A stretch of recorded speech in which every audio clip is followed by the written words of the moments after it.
Hey guys, what is up? It's Dusty here, and welcome back to another crypto video. And we got some breaking news! Binance has just suspended the Euro bank transfers amid regulatory heat. Binance has been under a lot of heat over the last couple of days. I have covered this on my second channel, which by the way is called 5 Minute Crypto, mostly because oh my days, is this debate getting hot in here? Okay, so the debate basically is the banks. Should they be allowed to stop your transfer of money? Yes or no? It's not really too deep. I'm going to cover it on my second channel. The video's already been made, but I have to publish it. But should they be allowed to?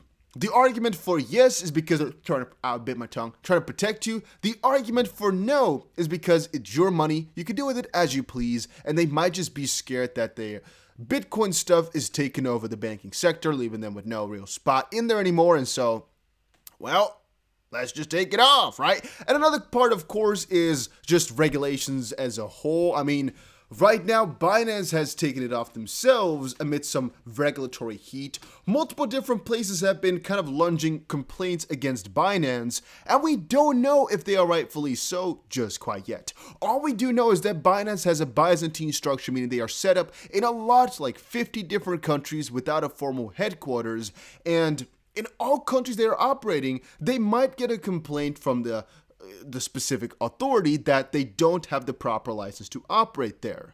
Very often these complaints and questions come years after you start operating, which means, you basically couldn't have understood or couldn't have known too much because maybe you thought you were doing it right, but they don't tell you basically. And Binance is a company in the UK, but one of the questions being put up is what exactly do some of the Binance intermediaries do? And what do some of the companies that, for example, are in the UK that fall under Binance actually provide for the company? What Binance has said is that the lawsuit that's going on right now, I shouldn't say lawsuit, I keep messing that up, sorry guys, no. The complaint that was launched by the FCA just now, whether or not that complaint actually has anything to do with Binance as a whole or not. The company in the UK is called like Binance Markets Limited or so, a UK company. But as it currently stands, Binance is saying it doesn't. That connection is not there. And so Barclays' forceful disruption of service is not correct or unilateral because, well, they shouldn't have done that. And Binance is always trying to work with regulations and whatnot. But then again, this Euro deposit stop that they're doing voluntarily and indefinitely is kind of contradictory then. I mean, if they're doing everything right and Barclays shouldn't have stopped them, then why are they stopping it themselves? Which to me is really, a question. Then again, they might have done this to prevent further FUD because since Barclays stopped the transfer, maybe other banks would have done the same thing and it would have been so much fun on Binance that they'd rather just stop the deposit themselves to kind of stop the problem at the source, by having the control themselves. You don't want to have all these situations that you can't control. This might be their best option at the end of things anyway. All right, so once more, go subscribe to 5 Minute Crypto. It's definitely going to be worth it. It's my second channel, so yeah, just check it out. All right, and I should press it. I already thought so. I was like, I hope I pressed it, but no, I didn't. I was watching this video earlier from Crypto Eddie. It said, Ripple David Schwartz expects XRP escrow to be burned if the SEC wants to sell. At first, I was like, what just happened? Why is she making a video like this? And what exactly does she tell me that I do not yet know? And after watching the part, she does not tell me anything I did not know, but she does show us a couple of sources, specifically from the CTO, which are just really, really nice to have and really might help out. So I'm not, her sources you could check her video out for if you really want them. It's basically just David Schwartz and herself going, to show a couple of different tweets. Here, for example, you can see Big So saying, imagine Ripple's being sued by the SEC and they decide that Ripple has to sell/destroy the XRP because it's an obvious security. What do you think can happen to Ripple and XRP after that? If they say they cannot touch the XRP they own. Logically, they cannot touch the XRP they own because it's locked in escrow. That's also something which the CTO says, quote, Ripple can't sell the XRP because it's locked in escrow. It can be destroyed, XRP would go on without Ripple, and with much smaller supply. At least that's what I'd expect to happen. And Crypto Eddie kind of quoted back on that saying, see image 2018, imagine Ripple sued by the SEC tweet exchange with David. Keep in mind, public blockchains are very democratic. If the majority wants the XRP to be burned, basically the escrow to be taken out or burned, whatever, there is nothing the minority can do to stop them.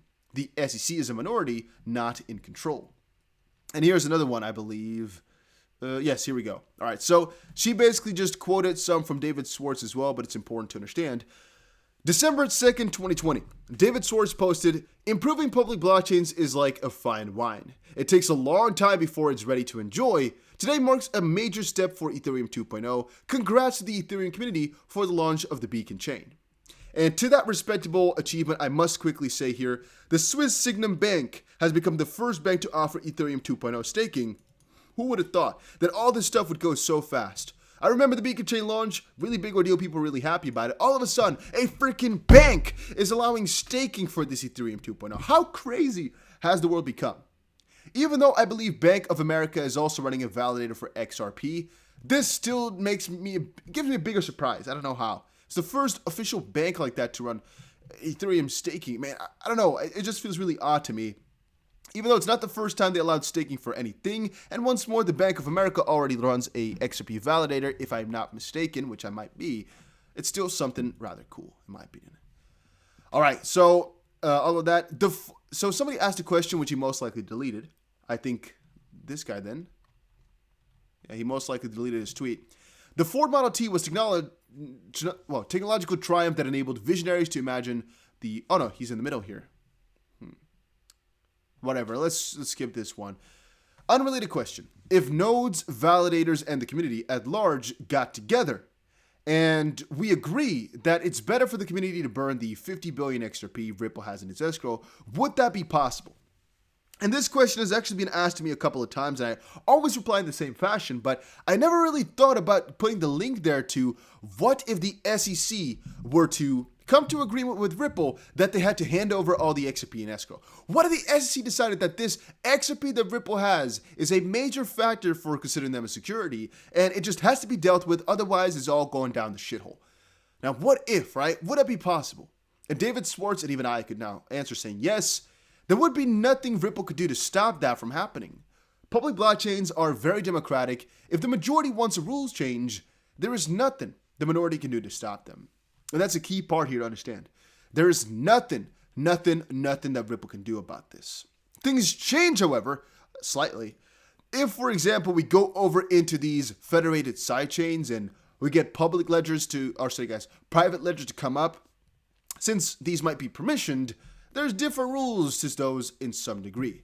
Now, make sure you understand as well that we're not only with XRP because of what Ripple's been building just on its own. We're not only with, keeping Ripple there, I guess, because they have a lot of XRP, and so we need to keep them on the... Sneeze, there we go. We need to keep them on the friendly side because they have a ton of it. No. It's nothing like that.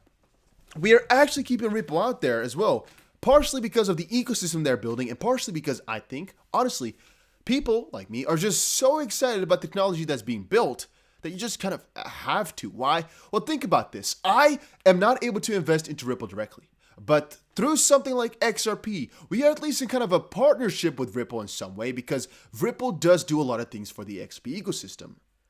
And even though it's not a one-to-one, I know I'm not buying any Ripple share, and I'm not getting any profit if Ripple does good. I just like to be able to be involved in the current way that we are reshaping the world. And through XRP, I feel as if that being a part of what Ripple's doing through RippleNet, right? A part of it utilizes XRP. Being kind of into a part of that just makes me feel good at the end of the day. And of course, the federated sidechains operating CBDCs eventually as well, if they are accepted as the proposal at least, which I think that it will.